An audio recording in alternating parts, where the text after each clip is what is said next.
अस्सलाम वालेकुम प्यारे दोस्तों, आज मैं शेयर करना चाहती हूँ आपके साथ एक ऐसी दिल को छू लेने वाली कहानी जिसे सुनकर आपकी आंखों से आंसू आ जाएंगे कि जब एक मासूम छोटा सा 12 साल का बच्चा एक बैंक के अंदर दाखिल होता है और सामने काउंटर पर मौजूद एक मैडम को देखकर ये कहता है कि मैडम ये मेरी पूरी कमाई है, इसे जमा कर दीजिए।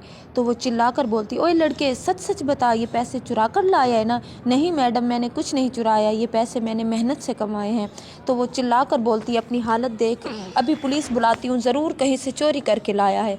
तो वो बेचारा हकला कर कहता है कि नहीं नहीं, आप पुलिस को मत बुलाइएगा, मैं ऐसा नहीं हूँ। एक दिन वो क्या जानती थी कि अगर उसने पुलिस को बुला लिया तो एक दिन उसकी नौकरी ही चली जाएगी। जिस बच्चे को आज वो भगा रही थी, जिसे वो भिखारी समझ रही थी, जिसे वो चोर समझ रही थी, उसे क्या पता था कि जिस बच्चे को वो आज भगा रही है वही बच्चा एक दिन उसी बैंक की किस्मत पलट देगा। उसी शाम दादी जान की आंखें लगातार छलक रही थी। 12 साल का राजू उनके सीने से चिपका हुआ सिसक रहा था। दादी, मैं अब कभी बैंक नहीं जाऊंगा, वो लोग मुझे फिर मारेंगे। राजू रो रहा था। एक मासूम बच्चे के साथ इतना बुरा कैसे हो सकता था? और फिर इस कहानी का जो अंजाम हुआ, जो हुआ, वो इनकी सोच से भी ज़्यादा डरावना था। सब कुछ उस सुबह शुरू हुआ। दादी और राजू थोड़े से पैसे जमा करने बैंक पहुंचे थे, लेकिन काउंटर पर बैठी दो औरतें की नज़र जैसे उस पर पड़ी। पहली ने दूसरी से कहा, ये बच्चा यहाँ क्यों आया? दूसरी ने हंसते हुए जवाब दिया, या तो भीख मांगने आया होगा, ये चोरी करने का इरादा है। दूसरी हंस पड़ी, उसके कपड़े देखकर तो यही लगता है। क्या मालूम कि जिस बच्चे का वो मजाक उड़ा रही हैं वो आगे चलकर उन सब के लिए बड़ा सबक बनेगा। राजू की आंखें भर आई। दादी, ये नाराज़ क्यों हो रही हैं? मैंने तो कुछ भी नहीं किया। तभी एक औरत ने तेज़ आवाज़ में कहा, अरे छोटे, तू यहाँ क्यों आया? तेरे पास इतने पैसे कहाँ से? गार्ड ने आगे बढ़कर राजू को धक्का दे दिया। यहाँ अमीर लोग आते हैं, तेरे जैसे गरीब बच्चों का यहाँ कोई जगह नहीं। राजू गिरते गिरते बचा और ज़ोर ज़ोर से रोने लगा। पूरा बैंक ये सब कुछ देख रहा था, लेकिन अजीब बात यह थी कि किसी ने कुछ नहीं कहा, किसी ने आवाज़ नहीं उठाई। सब जानते थे कि ये दोनों लड़कियाँ ठीक नहीं कर रही, लेकिन सब खड़े तमाशा देख रहे थे। राजू जो पीछे हट गया, दादी मुझे घर जाना है, वो रोते हुए बोला। दादी माँ ने कांपते हाथों से अपना पुराना बटुआ निकाला। उसमें कुछ गिने चुने नोट थे। साहिब, हमारे पास पैसे हैं, हमें बस जमा करने हैं। तो उस औरत ने बटुए को देखकर हंस पड़ी, और ये क्या, इतने कम पैसे लेकर बैंक चले आए? उसी वक्त एक कोने में बैठे एक शख्स ने चुपचाप अपना मोबाइल निकाला और उसका नाम था राकेश कुमार।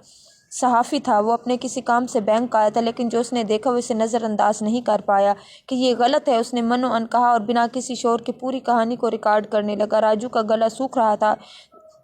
उसने दादी का हाथ खींचा, दादी मुझे पानी चाहिए। दादी ने धीरे से पास रखे पानी की तरफ इशारा किया, बेटा वहाँ पानी है। राजू एक कदम आगे बढ़ा ही था कि गार्ड ने इसे रोक दिया कि ये पानी तेरे जैसे बच्चों के लिए नहीं है, ये ग्राहकों के लिए, कहीं और जा अपने गंदे हाथों से पानी पियो। पानी देखकर भी राजू बेचारा प्यासा रह गया। आखिरकार दादी माँ ने राजू का हाथ पकड़ा, चल बेटा यहाँ से चलते हैं। राजू रोता हुआ दादी के साथ बैंक से बाहर निकल आया। थोड़ी देर बाहर आया था, अभी थोड़ा ही सफ़र किया था कि दोनों के पीछे वो राकेश साफ़ी आ पहुंचा, जो बैंक में बैठा सब रिकॉर्ड कर रहा था। उनके पास पहुंचा कि आंटी, मेरा नाम राकेश कुमार है, मैं सहाफ़ी हूँ। अंदर जो हुआ वो बिल्कुल गलत था, क्या मैं आपसे इस बारे में बात कर सकता हूँ?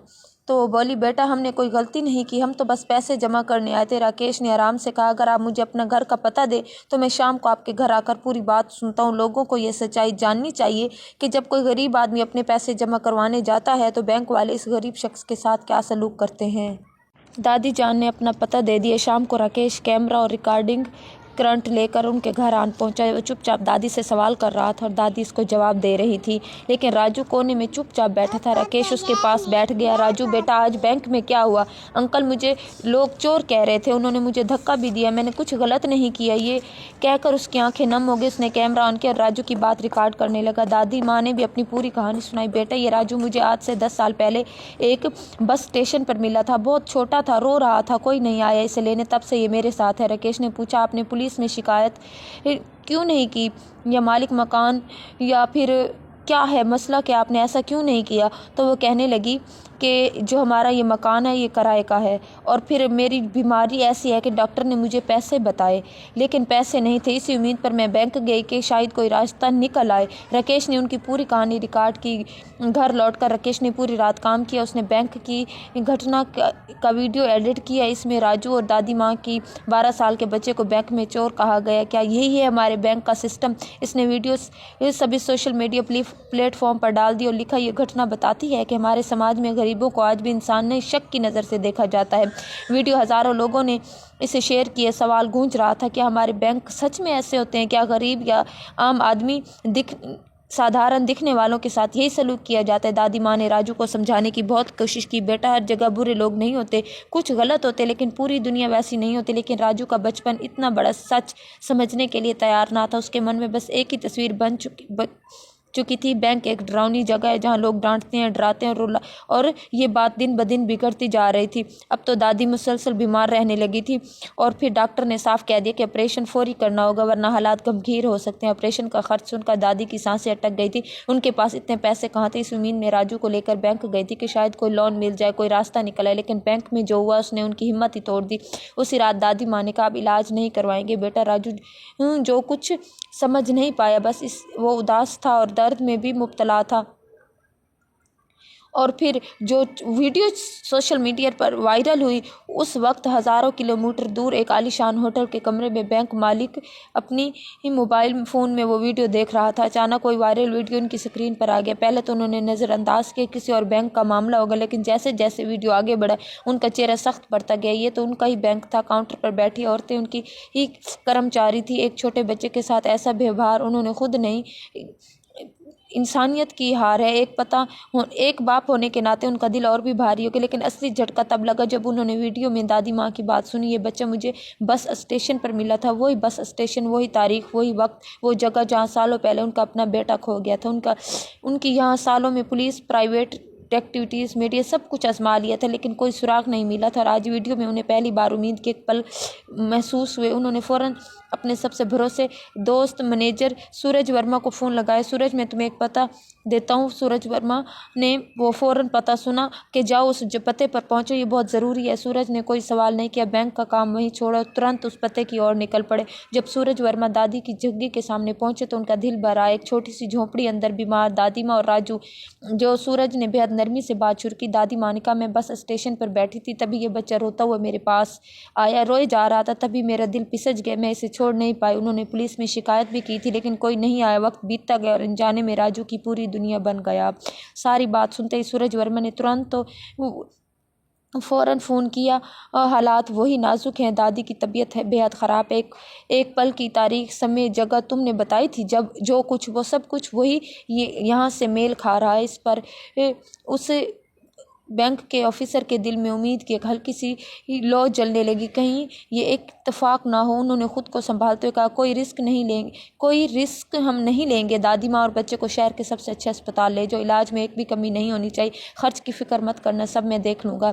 सूरज ने बिना वक्त गवाए एम्बुलेंस मंगवाई। दादी और राजू को लेकर सीधे अस्पताल पहुँचे। उधर जो राजू जो सब कुछ देख रहा था, लेकिन कुछ समझ नहीं पा रहा था। सूरज ने इसे पास बिठाया, सिर्फ हाथ पकड़ा, सर पे हाथ फेरा और ठीक हो जाएंगी दादी।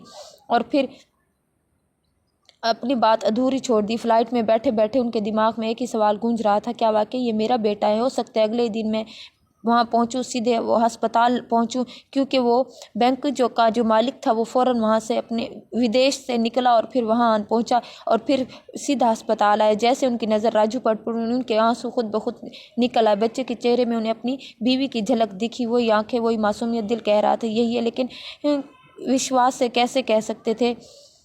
फिर उन्होंने डॉक्टर से कहा कि मुझे अपना और इस बच्चे का DNA टेस्ट करवाना है। डॉक्टर ने समझाया कि रिपोर्ट आने में कुछ दिन लगेंगे। तब उस विनोद ने कहा, यानी उस बैंक के ऑफिसर ने कहा, बैंक के मालिक ने कहा, मैं सालों से इंतज़ार कर रहा हूँ, कुछ दिन और सही। ऑपरेशन दादी का कामयाब रहा। जब दादी माँ को होश आया तो वो हैरान रह गए, मैं यहाँ कैसे?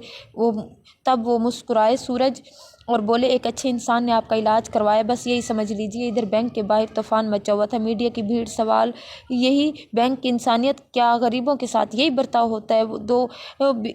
दो औरतों की मांग हो रही थी कि अब उन्हें बाहर निकालो। अब वो डर के मारे जी रही थी। उन्हें समझ आ गया था कि इनसे बहुत बड़ी गलती हो गई।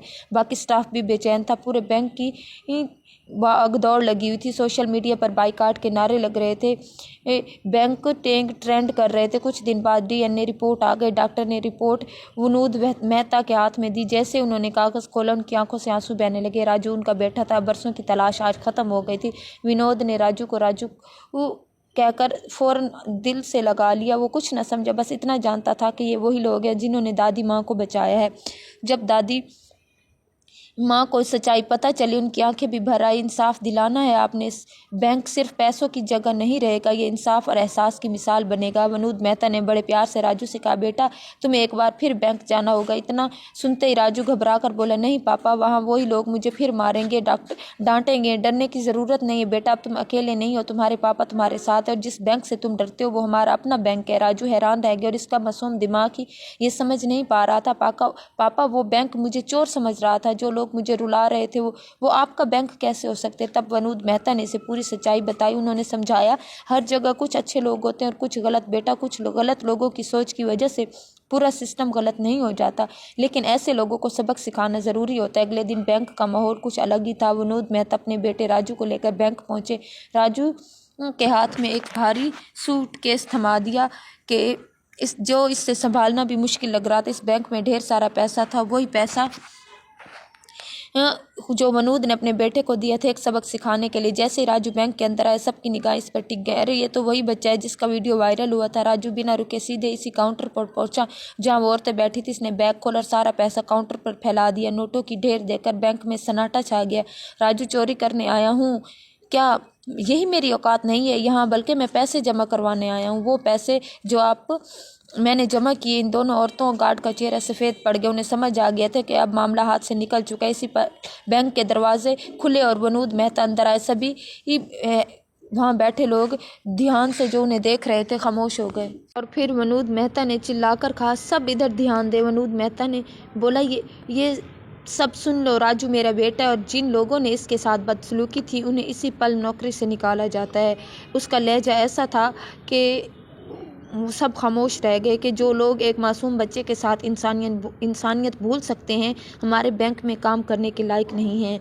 वो लोग एक दूसरे को देख रहे थे। बैंक मालिक का बेटा निकला था वो लड़का। उन्होंने सिक्योरिटी बुलवाई और उन तीनों को बैंक से बाहर निकलवा दिया। ये खबर आग की तरह फैल गई। बाहर खड़े रिपोर्टर्स और कैमरे सब कुछ रिकॉर्ड कर रहे थे। न्यूज़ चैनल्स पर ब्रेकिंग न्यूज़ चलने लगी। वायरल वीडियो वाला बच्चा निकला बैंक मालिक का बेटा। सोशल मीडिया पर बहस छिड़ गई। कोई कह रहा था ये कर्मों का फल है, कोई बोला ये तो किस्मत का खेल है। लेकिन एक बात पर सब हैरान थे कि गलत काम का गलत अंजाम कभी अच्छा नहीं। वर्मा की आंखें भर आई। वो जानते थे कि वनूद ने अपने बेटे को खोकर कैसे कैसे दिन काटे थे। आज किस्मत ने उन्हें वो सब लौटा दिया था। वनूद मेहता ने एक बड़ा घर, सुकून भरा घर खरीद लिया जहाँ तीनों चैन से रह सके। राजू के लिए अच्छा स्कूल तय हुआ। दादी माँ के लिए घर पर नर्स रखी गई। ज़िंदगी ने आखिरकार उनके ज़ख्मों पर मरहम रख दिए थे। दोस्तों, आपको ये कहानी कैसी लगी कमेंट में ज़रूर बताइएगा। फिर मिलेंगे अगली कहानी में। अल्लाह हाफिज़।